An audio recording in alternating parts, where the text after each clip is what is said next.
Cars, blacked and charred bodies, and incinerated homes in southern Israel were plastered on every phone screen and television after the October 7th Hamas attacks. The images and videos were used by the Israeli government to justify the military's heavy-handed tactics in their ongoing war against Hamas. But were they actually the result of the Hamas attack?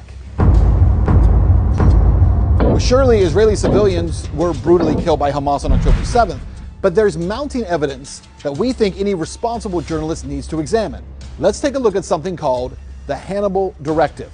I'm investigative journalist Ben Swan, and this is Reckoning Israel and Gaza.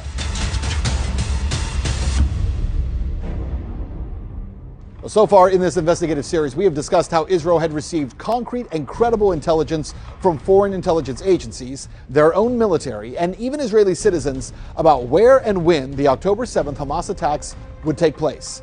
The military rammed through the approval of the Nova Music Festival at the last minute, despite pushback from people within the army, and even threatened legal action against soldiers who tried warning and preparing for the Hamas attack. And when the attack began, what did the military do? Well, nothing. Evidence we've uncovered points to there being some type of military stand down at the beginning of the attack. But we need to take a look at another crucial aspect of that day.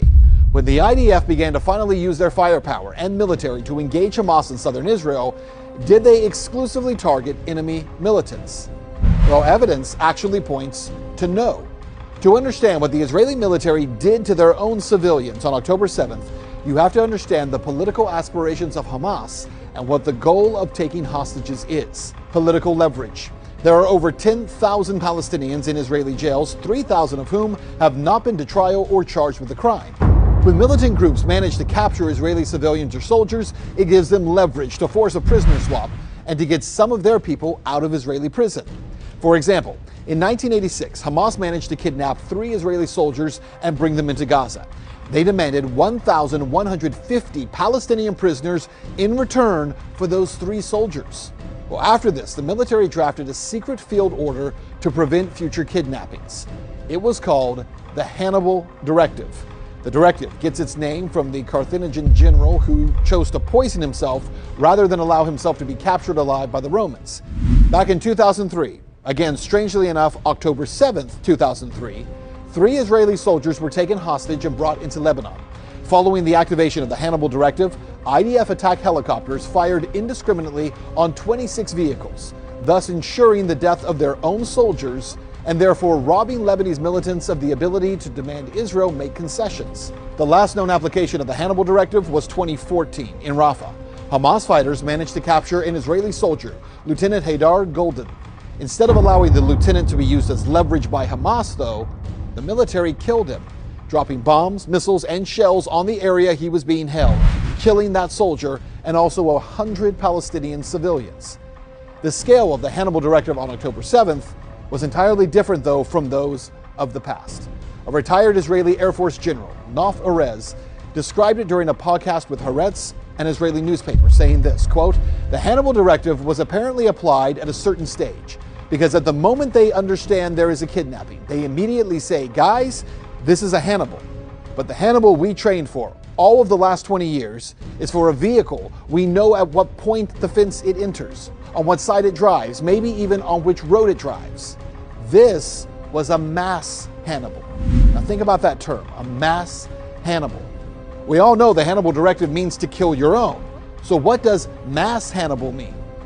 Well, if you look at Israeli media, you're going to find some pretty interesting things. Let's read this quote directly from Ynet, a large mainstream Israeli media outlet. Quote, "In the week after Black Shabbat, October 7th, soldiers of elite units at the initiative of the Southern Command checked about 70 vehicles that remained in the area between the Otaf settlements and the Gaza Strip. These are vehicles that did not reach Gaza because on the way there, they were shot by a combat helicopter, an anti-tank missile or tank, and at least in some cases, everyone in the vehicle was killed," end quote. 70 vehicles. And in some cases, everyone in the vehicle was killed. These are Israelis killed by Israel. Again, only reported on in Israeli media. Here in the US, we keep seeing pictures repeatedly of cars burnt to a crisp as evidence of Hamas's barbarism. But was it Hamas's AK-47s and homemade rockets that burnt all these cars to a crisp? Or perhaps hellfire and anti-tank missiles? Tuval Escapia is a member of the security team for the kibbutz Bereri. He set up a hotline so kibbutz residents could communicate with the Israeli army. He told Haaretz that, quote, the commanders in the field made difficult decisions, including shelling houses on their occupants in order to eliminate would-be hostages as well as terrorists. Shelled entire houses. Do we hear this in American mainstream media? That the Israeli military targeted and destroyed over 70 cars with Hellfire missiles that were filled with Israelis, and that they decimated entire Israeli homes with tank shells. A report in Haaretz, October 20th, notes that the Israeli military also carried out an airstrike on their own military base. That base was filled with Israeli civil administration officers and soldiers at the time. An Israeli woman named Yasmin Porat gave an interview with Israel Radio that the military undoubtedly killed numerous Israeli hostages during gun battles with Hamas militants. Listen. בגינה של האנשים מהקיבוץ שיש 5 בני ערובה ששוכבים או 6 על האדמה בחוץ, ממש כצאן לטבח מול הירי של הימ"מ שלנו והמחבלים. הטרוריסטים ירו בהם? לא. הם נהרגו מהחילופי ירי, תבין שהיה חילופי ירי מאוד מאוד קשים. זאת אומרת, יכול להיות שזה כוחותינו ירו בהם? כשניסו לפסל את החוטפים, את החמאס? הם חיסלו את כולם, כולל בני ערובה, כי היה שם חילופי ירי מאוד מאוד קשים. אני משוחררת בסביבות השעה 5:30, ב8:30 כנראה מסתיימת הלחימה, אחרי שהיה חילופי אש מטורפים. IDF General Barak Hiram, who we covered in our previous episode, prevented hundreds of troops from entering kibbutz Bereri for hours on October 7th, when he finally allowed the IDF to go in. He ordered tanks to fire on multiple homes. The tank shells killed at least 12 Israeli hostages and 3 children. Recently, the UN published an investigation confirming several of these facts, namely that the IDF had in fact activated the Hannibal Directive on October 7th. Quote, the Commission is aware of the allegations that Israeli special forces used the Hannibal Directive to prevent the capture of Israeli civilians and their transfer to Gaza, even at the cost of killing them. The Commission documented one statement by an ISF tank crew confirming that the crew had applied the Hannibal Directive.